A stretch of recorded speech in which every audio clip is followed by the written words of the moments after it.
আপনার সফলতা, আপনার সাকসেস, এটা সবার ভাল লাগবে না, মনে রাখবেন। সবাই এটা পছন্দ করে না। আল আইনু হক, নজর কিন্তু সত্য। নজরের প্রভাব আছে, চোখের প্রভাব আছে। এজন্য কারো ভালো কিছু দেখলে মাশা আল্লাহ বলবেন, আল্লাহর দিকে ফিরিয়ে দিবেন ওটার কল্যাণ। কি বলবেন?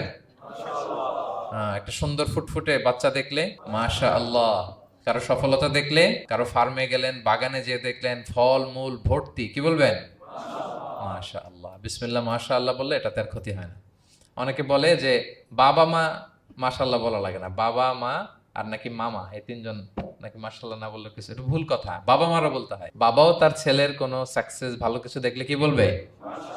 মাশা আল্লাহ, তাবারাকাল্লাহ, অথবা বিসমিল্লাহ মাশা আল্লাহ, এটা আপনারা বলবেন। ধরেন যে আপনি কোন একটা প্রোগ্রামে বসে আছেন, আপনার পাশে যে বসে, আপনি তার দিকে এরকম 10 মিনিট তাকায় আছেন, কোনো কথা ছাড়া শুধু তাকিয়েই রইলেন। তার কি ভাল লাগবে বলেন? সে কি কমফোর্টেবল ফিল করবে? সে ভয় পাবে। সে ভয় পাবে, অস্বস্তি ফিল। আপনি কিছুই করেন নাই, না তাকে টাচ করেছেন, না ধরেছেন, ছুঁয়েছেন, কি শুধু তাকিয়ে আছেন। দেখেন নজরের কি প্রভাব। আল্লাহ আইনু হক, নজর সত্যি। এজন্য কারো সাকসেস দেখলে আমরা সবসময় যেন মাশাআল্লাহ বলি। মাশাআল্লাহ ঠোঁটের সাথে মিলিয়ে রাখবেন। ভালো দেখলে কি বলবেন? মাশাআল্লাহ, মাশাআল্লাহ, বিসমিল্লাহ মাশাআল্লাহ, মাশাআল্লাহ, তাবারাকাল্লাহ, এটা বলবেন।